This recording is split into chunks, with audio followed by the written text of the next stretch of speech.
அப்போலேருந்தே வீட்டில் தான் இருக்கேன். நான் உடனே மேரேஜ் ஆகிடுச்சிங்க. 10 வருஷமாக வீட்டில் தான் இருக்கேன். அவங்க வந்து வேலைக்கு போவாங்க. அவங்களுக்கு 3 ஷிஃப்ட்டு. காலையில் டே ஷிஃப்ட் போவாங்க, ஆஃப் நைட் போவாங்க, ஃபுல் நைட் போவாங்க. ஆனால் எங்களுக்கு எல்லாமே ஒரே ஷிஃப்ட்டு தான். வீட்டிலே தான் எப்போவுமே இருந்தேன். ரூம்குள்ளேயே அடைஞ்சிருக்கோம். அவ்வளோக்கு ஒரு லைஃபு கொஞ்சம் கஷ்டமாக தான் இருந்தது ரூம்குள்ளேயே இருக்கிறது.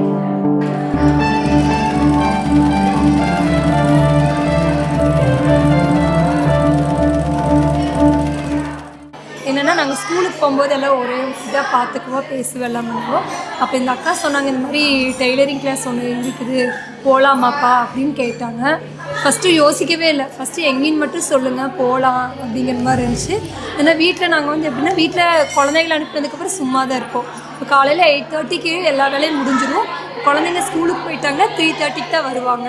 அது வரைக்கும் நாங்கள் சும்மா தான் இருப்போம். ஆனால் வேலைக்கு போகலான்னு பார்த்தா எங்களால் முடியாது, வேறு எந்த ஒர்க்கும் பண்ண முடியாது. ஏன்னா நாங்கள் எங்கே போனாலும் 6 o'clock தான் வர முடிகிற மாதிரி இருக்கும் வேலைக்கு போனாலும். அதுங்காட்டி நான் எதுவுமே பண்ண முடியாது. ஏதாச்சும் கற்றுக்கலாம் அப்படிங்கிற எங்களுக்கு இருக்கும். ஆனால் நாங்கள் எங்கேயும் போவோம், பக்கமாக இருந்தால் போவோம், லாங்காக இருந்தால் அனுப்ப மாட்டாங்க. ஏன்னா குழந்தைங்களை வந்து கூப்பிட்றதுக்கு போகணும், அந்த மாதிரி இருக்கிறங்காட்டி நாங்கள் எங்கேயும் போகல.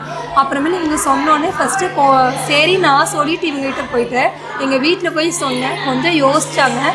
என்னால் முடியும்னா நீ போகணும், நீ சரின்னு சொன்னால் மட்டும் போதும், நான் போயிடுவேன் அப்படின்னு சொல்லி சொன்னேன்.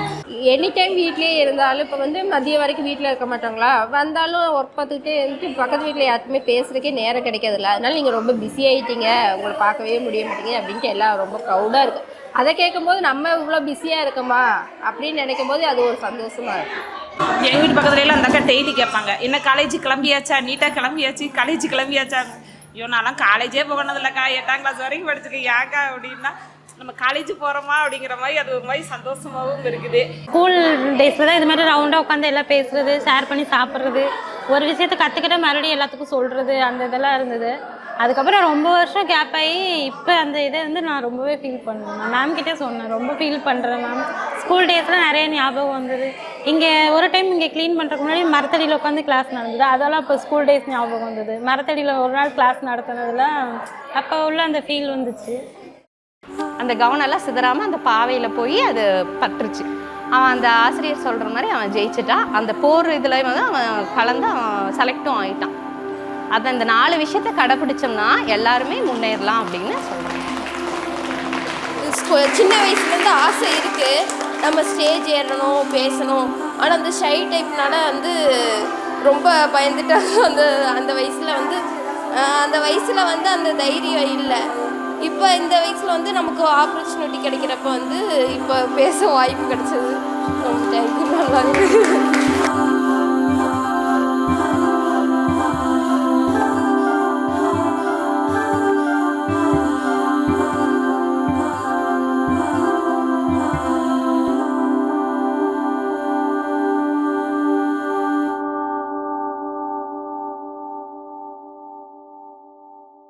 இங்கே செவ்வாய்க்கிழமை நீங்கள் கிளாஸுக்கு முன்னாடி தான் சந்தை போடுவாங்க. அப்புறம் என் பாப்பா பையனையும் கூட்டிகிட்டு வருவேன் டியூஷன்லேருந்து சந்தைக்கு. அப்புறம் இங்கே கிளாஸில் உள்ளவங்களாம் வருவாங்க, எல்லாம் நின்று பேசிட்டு தான் வருவோம். என் ஃப்ரெண்டு யாருமா எல்லாம் கிளாஸில் உள்ள ஃப்ரெண்டா அப்படின்பா. ஆமாண்ணா, இத்தனை பேரும் உனக்கு தெரியுமாம்மா, நீ ஃபஸ்ட்டு உனக்கு யாருமே தெரியாது, இப்போ வரை எவ்வளோ ஃப்ரெண்ட்ஸ் இருக்காங்க அப்படின்பா. நின்று பேசிட்டு தான் போவா. அதே மாதிரி எங்கள் வீட்டு தாண்டி தான் கீர்த்தனா போவா.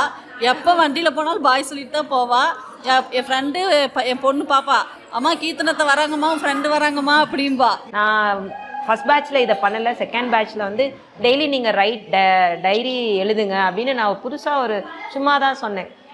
மேபி இதை வந்து எப்படி வேணால் நீங்கள் எழுதலாம் அப்படின்னு நான் கொண்டு வந்தேன்.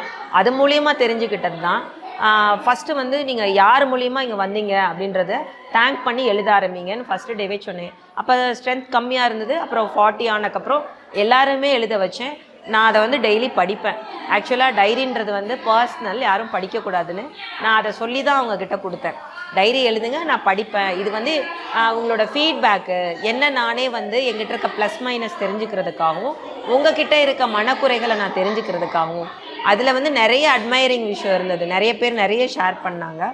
இப்போ டைரி மூலமாக ஷேர் பண்ணுறப்போ நல்லாயிருக்கும். எல்லாமே அவங்கள்ட்ட ஷேர் பண்ணுறோம், சின்ன சின்ன விஷயம் கூட ஷேர் பண்ணுறோம். இப்போ நம்ம வேலையை முடிச்சுட்டு பையனை வந்து எழுதுடா, ஹோம்ஒர்க் எழுதுடா அப்படின்னு சொன்னால், உனக்கும் தானே ஹோம்ஒர்க் இருக்குது, நீயும் எழுது, அப்போ தான் நான் எழுதுவேன் அப்படின்பா. அப்புறம் தான் அவன் சரி அவனை எழுத வைக்கணுமேங்கிறக்காக நானும் டைரி வந்து உட்காந்து எழுதுவேன். எழுத போது எட்டி பார்ப்பா. அப்புறம் ஏதாவது சொல்லுவா. அப்புறம் நீ அவன் எழுதி முடிச்சிட்டானா நானும் டைரி முடிவேன், உனக்கு முடிச்சுதாம்மா அதுக்குள்ளேயுமே அப்படின்பா. அது கேட்க அவங்க ஹோம்ஒர்க்கை நம்ம செக் பண்ணது போய் இப்போ அவங்க நம்மளை செக் பண்ணுற அளவுக்கு ஆகிப்போச்சு. இப்போ நான் டைரி எழுதும் போது என் பையன் ஹோம்ஒர்க் எழுதுவான். முதல்ல நான் அடித்து எழுத வைப்பேன், எழுதவே மாட்டான். இப்போ நான் எழுதும் போது அவனே தானாகவே எழுதாமல் நான் எழுதுறேன் நீங்களும் எழுதுங்கன்னு சொல்லிட்டு எழுதும் போது நம்ம வந்து தப்பாக தெரியாமல் எழுதிட்டு இருந்திருக்கோம், இது அவன் முன்னாடி எழுதுனா அவனும் எழுதுறான்னு சொல்லிட்டு இப்போ நானும் அவனும் ஈவினிங் ஆனால் அதை நான் டைரி எழுதுவேன், அவன் ஹோம்ஒர்க் எழுதுவான். அப்போ வந்து அது நல்லாயிருக்கு. ஃபஸ்ட்டு நெக்கு மார்க் பண்ணுவீங்க, அதுக்கு எவ்வளோ 2.5 இல்லாட்டி 3 வச்சுட்டு ஷோல்டர் திரும்ப ஒரு 3 இல்லாட்டி 3 வச்சுட்டு ஆம்கோலோட சுற்றளவு பார்த்துட்டு. இந்த நீடில் பார்த்தீங்கன்னா நார்மல் நீடில் மாதிரி இருக்காது, ஹூக் மாதிரி இருக்கும், இப்படி இருக்கும். அப்போ நம்ம என்ன பண்ணணும்னா நீடில் உள்ளே விட்டு இந்த நூலை வந்து ஹூக்கில் இந்த இதில் பிடிச்சி வெளியில் எடுக்கணும், அதுதான் ஆடி. ஸோ அதுதான் இந்த மாதிரி சாரி கொடுக்க மாட்டாங்கன்னு என்ன நிச்சயம் வரும் இல்லையா? கண்டிப்பாக தருவாங்க. இப்போ வந்து எனக்கு இன்றைக்கி ஒன்று சொல்லி கொடுக்குறாங்க அப்படின்னா அதை போய் அன்றைக்கி முடிச்சுட்டா தான் எனக்கு கொஞ்சம் திருப்தியாக இருக்கும். இன்றைக்கி சொல்லி கொடுத்துட்டா அந்த கிளாஸை போய் வீட்டில் தைச்சு பார்த்து நான் போட்டு இந்த கிளாஸ்லேயும் முதலாக குரூப்பில் ஃபோட்டோ போடுறது நானாக தான் இருப்பேன். தைச்சு அன்றைக்கே ஃபோட்டோ போட்டுட்டா தான் எனக்கு திருப்தியாக இருக்கும். நம்ம ஒன்று இன்ட்ரெஸ்ட் எடுத்து பண்ணும்போது எனக்கு அதை பேலன்ஸ் வைக்கிறதுக்கே மனசே இருக்காது. நம்ப மாட்டுறாருண்ணா, நீயா தைச்ச இது? நான் நம்பவே மாட்டேன், இது யாரோ தைச்சு கொடுத்துருக்காங்க உனக்கு, நீ இந்த அளவுக்குலாம் தைக்க மாட்டேன். இது நான் சுடியும் நானாக ட்ரை பண்ணேன், இதுவுமே நானாக தான் ட்ரை பண்ணேன். சின்ன பிள்ளையிலேருந்து பாவாடை சட்டை, பாவாடை தாவணி, சாரி, அவ்வளோதான். நான் வந்து இப்போ வந்து சுடிதார் 3 சுடிதார் நானாக தைச்சிட்டேன். ஃபஸ்ட் டைம் இப்போ தான் தச்சு முந்தானத்து தான் வெளியே கோயிலுக்கு போட்டு போனேன். ஒரு மாதிரி சங்கடமாக இருந்தாலும் மனசுக்குள்ளே ஒரு மாதிரி சந்தோஷம். ஃபஸ்ட்டு எங்கள் வீட்டுக்காரங்க நீ போயிடுறியா அப்படின்னாங்க கோயிலுக்கு. நான் போகிறேன் மெதுவாக, இல்லை உன்னை வண்டியில் கோயிலில் போய் விட்டு வந்துடுறேன், நீ போக மாட்டேன் அப்படின்னாங்க. இல்லை தைரியமாக போயிட்டு வந்துடுறேன் அப்படின்ட்டு தைரியமாக நிமிர்ந்து நடந்து போனதே எனக்கு தெரியல. அப்படியே எனக்கே ஒரு மாதிரி சந்தோஷம், நம்ம சுடிதார் போட்டு நடக்கிறோமா அப்படின்னு. அது நம்ம தச்ச சுடிதார்னு.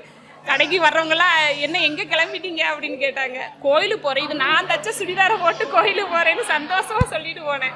வரைஞ்சி என்ன பண்ண போகிறோம், வீட்டில் சும்மா கிடக்கும்போது யாருக்கும் தெரிய போகிறது கிடையாது. அப்படிங்கிறனால எனக்கு அந்த தாட் எதுவுமே வந்தது கிடையாது. கிளாஸ்க்கு வந்ததுக்கப்புறம் நான் இனாக்ரேஷனுக்கு ஒரு சார்ட் வரைஞ்சேன். அது எல்லோரும் நல்லாயிருக்குன்னு சொல்லும்போது எனக்குள்ளேயே ஒரு ஆசை, ஏன் நம்ம அதை திருப்பி கொண்டுட்டு வரக்கூடாது, டெய்லரிங் மட்டும் நம்ம கொண்டு வரணுங்கிறது கிடையாது இல்லை. இந்த கிளாஸில் வந்தனால நம்ம என்ன வேணாலும் கற்றுக்கலாம், டெய்லரிங் மட்டும் கற்றுக்கிறது கிடையாது. I am an MSW graduate, currently doing my second year in MSW. So as a part of my fieldwork, I visited here in the tailoring unit project of Propel. So inge vandadukku appuram in the people and inge nadakra activities paatappo the first thing I came to know is that how is women empowerment being implemented in a way that is helping all these rural women as a part of their daily employment, or how it is helping them build their skill for their future endeavors. So இங்கே வந்து மெயினாக வந்துட்டு இந்த people கிட்ட interact பண்ணதுலையும் இங்கே இருக்கிற ஆக்டிவிட்டீஸை பற்றி பார்த்ததுலையும் தெரிஞ்சது என்னன்னா, one thing there all united in their works, and then இங்கே வந்ததுக்கப்புறம் they discovered so many skills which they have before. And இங்கே வந்ததுக்கப்புறம் இது இல்லாமல் வந்துட்டு எஸ்ஹெச்ஜிஸ், எஸ்பெஷலி செல்ஃப் ஹெல்ப் குரூப்ஸை பற்றி நாங்கள் தெரிஞ்சுக்கிட்டோம். ஸோ எஸ்ஹெச்ஜியை பற்றி பேசிக்லி நாங்கள் வந்துட்டு ஒரு தியரிட்டிக்கல் ஸ்டடி மட்டும் தான் பண்ணியிருக்கோம். இன்ஃபீல்டு எக்ஸ்பீரியன்ஸ் மாதிரியோ இல்லை வந்து அதோட பேக்ரவுண்ட் ஹிஸ்ட்ரி பற்றியெல்லாம் we never got and encounter. So இங்கே வந்து இவங்க கிட்ட especially Sudha ma'am helped us know better about SHG. So we came to know it is the most important platform that is helping women all over India and all over the world in terms of so many activities that is taking place, be it especially in their financial status.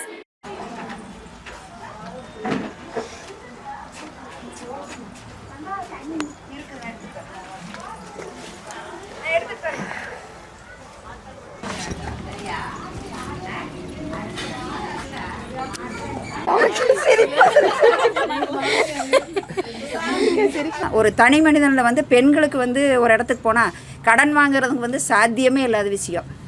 அதாவது வந்து ஒரு சாதாரணமாக ஒரு பக்கம் போனாலும் ஒரு பொருளை அடமானம் வச்சு தான் நம்ம கடன் வாங்க முடியும். தனியாக வந்து யாருமே நம்மளுக்கு எதுவுமே கொடுக்கும். ஆனால் நம்மளை நம்பி, பெண்களை நம்பி ஒரு பேங்க் நம்மளுக்கு கடன் கொடுக்குதுன்னா நம்ம வந்து சரியாக கட்டுவோம் அப்படிங்கிற ஒரு நம்பிக்கையில் தான் நம்மளுக்கு கொடுக்குது. நாங்கள் ஃபஸ்ட்டு ஆரம்பிக்கிறோம் வெறும் 20 ரூபா வார சந்தா. அந்த 20 ரூபா அவங்க கொண்டு வர்றவங்க அதுவே கஷ்டமான சூழ்நிலையில் தான் கட்டுவோம். அப்புறம் குழு மாதம் இது டியூ கட்டுறக்கு லேட் ஆகும், அங்கே பிடிங்க இங்கே பிடிக்க ரொம்ப கஷ்டப்பட்டு. ஆனால் அந்த இடத்துல எங்களுக்கு ஒத்துழைச்சி எங்கள் ஃபேமிலியிலேயும் துளைச்சி ஒருத்தர் 10 பேர்த்தில் ஒருத்தர் கட்டலைனாலும் திட்டுவாங்க. சரி பரவாயில்ல விடுங்க, அவங்க சூழ்நிலை அப்படின்னு மற்ற 8 பேரை அட்ஜஸ்ட் பண்ணி ஒரு நாள் தள்ளி கட்டுறனாலும் விட்டு கொடுப்பாங்க. அந்த மாதிரி பண்ணி, ஆனால் கட்டாமலாம் விட மாட்டாங்க, அது வேறு பிரச்சனை. கட்டி ஆகணும், ஒரு நாள் இது பண்ணி அட்ஜஸ்ட் பண்ணி கட்டுவோம். லோன் அப்படி தான் 4 பேர்த்துக்கு வேணும். அதில் யாருக்கு ரொம்ப இம்பார்ட்டன்ட்னா அவங்களுக்கு கொடுங்கன்னு மற்ற எல்லாருமே சொல்லுவாங்க. 2 மாதத்துக்கு முன்னாடி எங்கள் வீட்டுக்காருக்கு ஒரு ஆப்ரேஷன் பண்ண வேண்டியது இருந்தது. அதுக்கு 50,000 வேணும்னாங்க. அப்புறம் நாங்கள் வெளியிலலாம் கேட்டு பார்த்தோம், 2-3 நாள் ஆகுன்னு சொன்னாங்க. அப்புறம் குழுலையே போய் கேட்டுக்கலான்னு சொல்லிட்டு போய் குழுவில் உள்கடன் கேட்டேன். அவங்க எடுத்தாரேன் அப்படின்ட்டு அன்றைக்கே எடுத்து கொடுத்தாங்க. மறுநாள் ஆப்ரேஷன் பண்ணியாச்சு. அதனால் பிரச்சனை இல்லை. இது அசல் நம்ம வெளியில் வாங்கினோம்னா வட்டி மட்டும் தான் கட்ட முடியும், அசல் நம்மளால் கட்ட முடியாது, லேட் ஆகும். இதுனா அசலும் கட்டிக்கலாம், வட்டியும் கட்டிக்கலாம், நம்மளுக்கு முடிஞ்சிடும். அதனால் எந்த பிரச்சனையும் இல்லை, ஈஸியாக கட்டிக்கலாம்.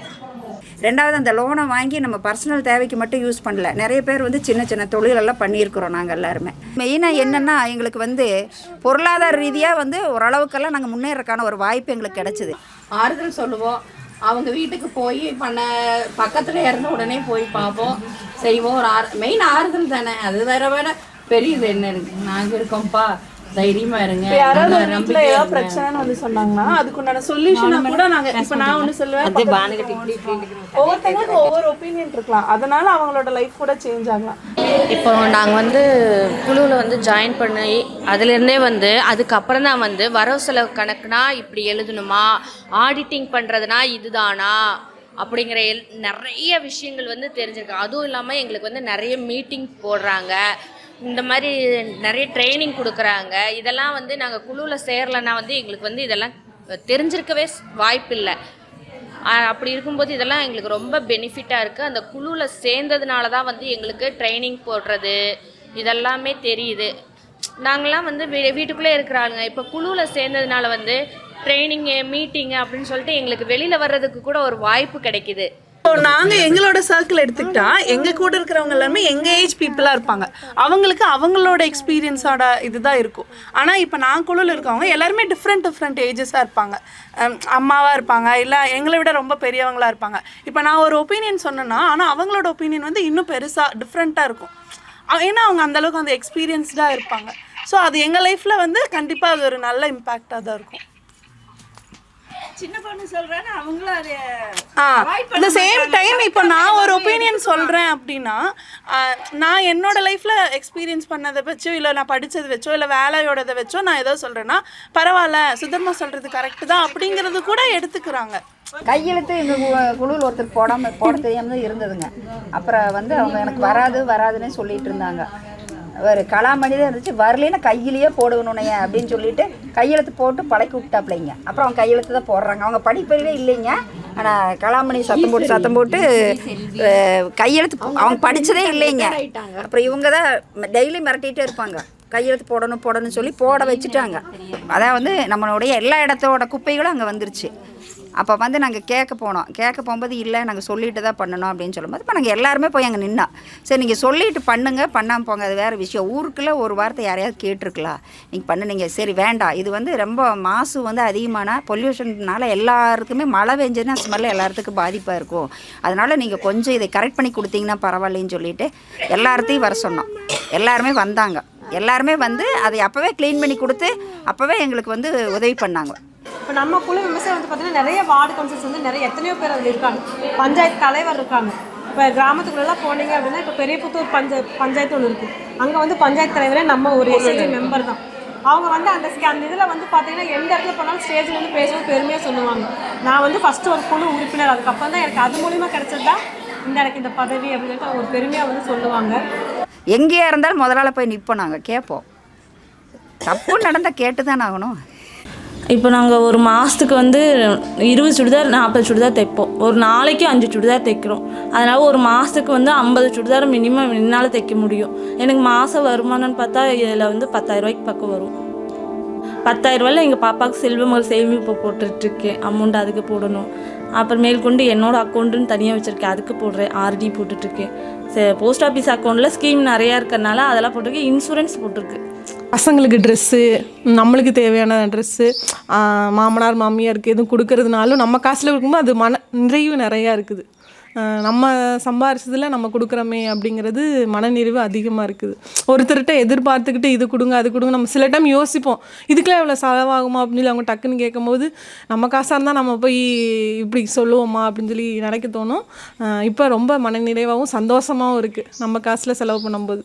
குழந்தைங்களே கேட்பாங்க, நீங்களாம்மா வாங்கிட்டு இருந்தீங்க அப்படின்னு சொல்லி கேட்கும்போது நம்மளுக்கும் சந்தோஷமா. இப்போல்லாம் என்ன சொல்கிறாங்க, அப்பா இல்லை அம்மா தான் வாங்கியிருப்பாங்கப்பா அப்படிங்கிற தாட்டுக்கும் வந்துட்டாங்க பிள்ளை பசங்களும். பேசிக்கலாம் கொஞ்சம் கொஞ்சம் சொல்லித்தரும் போது ஒவ்வொரு நாள் வந்து இவர்கிட்ட சொல்லுவேன், தைக்க முடியாது தைக்கிறது ஈஸியாக தான் இருக்குது, கட்டிங் தான் கஷ்டம், அந்த கட்டிங்குமே இப்போ ஈஸியாக தான் இருக்குது, ஒன்றும் பெருசாலாம் இல்லை, எல்லாமே பார்க்க சின்னதாக தெரியுது. நான் இங்கே வீட்டில் இருந்தப்போ எனக்கு இந்த ஏரியாவில் யாருமே தெரியவே தெரியாது. இங்கே கிளாஸ் போனப்போ நிறைய ஃப்ரெண்ட்ஸ் எனக்கு, அவங்க கூட நல்லாவே பழக ஆரம்பித்தேன். இவங்க தமிழ்ச்செல்வி, சங்கீதா அவங்களாம் ரொம்ப க்ளோஸ் ஆகிட்டாங்க. எங்களுக்குள்ளேயே நாங்களே வந்து உட்காந்து நாங்கள் 4 பேருமே போய் இப்படி நாங்கள் தைப்போம்னு சொல்லி வாங்கிக்கிறது, இல்லைனா ஒருத்தவங்க வாங்கினா இன்னொருத்தவங்க ஷேர் பண்ணி நீங்கள் நம்ம ஷேர் பண்ணி தைச்சிக்கலாம் அப்படிங்கிற லெவலுக்குமே வந்துட்டோம். நல்ல கம்யூனிகேஷன் நிறைய ஆகிருக்கு. இன்னும் போய்கிட்டே இருந்தால் நிறையா கற்றுக்கலாம். நம்ம வீட்டுக்குள்ளே இருந்தோம்னா எதுவுமே கற்றுக்க முடியாது. எதுவுமே தெரிலன்னு சொல்லி சொல்கிறதுக்கு நம்ம வெளியில் போய் 4 பேர்த்துக்கிட்ட பேசினா நிறைய விஷயம் கற்றுக்கலாம், நிறையாவும் நம்ம கற்றுக்கிட்டு அதை செயல்படுத்த முடியும் அப்படிங்கிறது தெரிஞ்சுக்கிட்டேன். இத்தனை நாளும் பயமாக இருக்கும், அதை செய்யலாமா இதை செய்யலாமா, பின்வாங்குவோம், வேண்டாம் ஏதாச்சும் ஒரு பிரச்சனை வரும் அப்படின்லாம். இப்போ அப்படி இல்லை, அடுத்ததை பார்த்துக்கலாம், நம்மளுக்கு எல்லாமே தெரியும் அப்படின்னு ஒரு நல்ல ஒரு கான்ஃபிடென்ட்டாக இருக்குது. ரொம்ப சந்தோஷம் இந்த மாதிரிலாம். ஆனால் எல்லா பெண்களுமே இதே மாதிரி இருக்கிறாங்க, இங்கே வர்றவங்க இருக்கிறாங்கங்கிறது தெரியும். ஆனால் மற்றபடி வீட்டில் இருக்கவங்க இது மாதிரி இருக்கிறவங்களையும் இந்த மாதிரி வெளியில் கொண்டுகிட்டு வந்தால் இன்னும் நம்ம நாடு இன்னும் நல்லா செழிப்பாகும். அதெல்லாம் பத்தாதுங்க, நாடு உழைக்கணும், நாடு முன்னேறணும், எல்லா பொண்ணுகளும் முன்னேறி காக்கிறது. உதாரணமாக நான் முன்னேறணும் பேசுறது புரிய வைக்கிறேன். நான் பெண்களை எப்படி முடக்குறாங்க அப்படிங்கிறது 5 காட்சியை பார்த்தோம். அதில் காட்சியின் ஒன்றில் பெண் குழந்தையா வேண்டாம் அப்படின்னு சொன்னாங்க. அந்த பொண்ணு இன்னைக்கு டாக்டர் வாழ்க்கையை முன்னேறி காப்பங்க. அப்போ நீங்களே வந்து பெருமையாக பேசுவீங்க.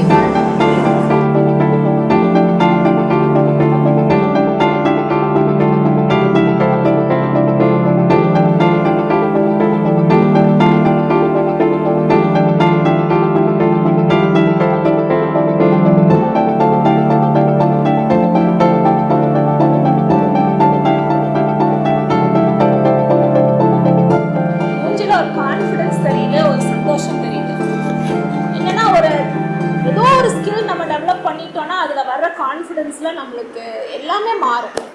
காம்பேர் பண்ணுறாங்க, அழகாக பேசுகிறாங்க, முன்னால் வந்து நீங்கள் ஒரு இது பண்ணுங்கள், ஒரு பேசுங்க, அனுபவத்தை பற்றி பேசுங்கன்னா டக்குன்னு வந்து பேசுகிறீங்க. இது எல்லாமே ஒரு சக்ஸஸ். ஒன்று நம்ம பண்ண எதுலெல்லாம் கம்ஃபர்ட் ஜோன்லேருந்து வெளியில் வரணும் அப்படிம்பாங்க, அதுதான் எல்லாத்துக்குமே முக்கியம் அப்படின்னு. ஒன்றுன்னா வெளியில் வர்றீங்க இல்லையா, அதுதான் வந்து ரொம்ப ரொம்ப முக்கியம். அது நீங்கள் பண்ணது வந்து எனக்கு ரொம்ப சந்தோஷம். அப்போ ஒன்றுன்னா நம்ம உடைக்க நம்ம குழந்தைய பார்க்குறாங்க இல்லையா, ஒரு இண்டிபெண்ட் தைரியமான ஒரு லேடி வீட்டில் பார்த்தாங்கன்னாவே அவங்க சக்ஸஸ் ஆகிடுவாங்க நிறைய. அப்புறம் நீங்கள் ஒருத்தரும் எல்லாத்தையும் பார்ட்டிசிபேட் பண்ணது எனக்கு ரொம்ப சந்தோஷம். நீங்கள் வந்து அடுத்தது ஒரு ஸ்டெப்பாக நீங்கள் எல்லாருமே தொழில் பண்ணுறீங்க, இல்லாட்டி ஒரு வேலைக்கு போகிறீங்க, இந்த கற்றுக் கொடுத்த ஸ்கில்லை வந்து நீங்கள் அடுத்த லெவலுக்கு எடுத்து போனீங்கன்னு சொல்லி இவங்க மேலே ஒரு இம்பாக்ட் ரிப்போர்ட்டே நம்ம பண்ணணும் விக்னேஷ். அடுத்த வருஷம் இவங்கெல்லாம் என்ன பண்ணுறாங்கன்னு இதை வச்சு நம்ம வந்து ஒரு 10 பஞ்சாயத்தில் நம்ம போர்டில் காமிச்சு லேடிஸ் நல்லா யூஸ் பண்ணுறாங்க, நம்ம வந்து இந்த ஃபண்டிங்கை வந்து ஒரு 10 மடங்கு இன்க்ரீஸ் பண்ணுற அளவுக்கு நீங்கள் வந்து அதை ப்ரூவ் பண்ணி எனக்கு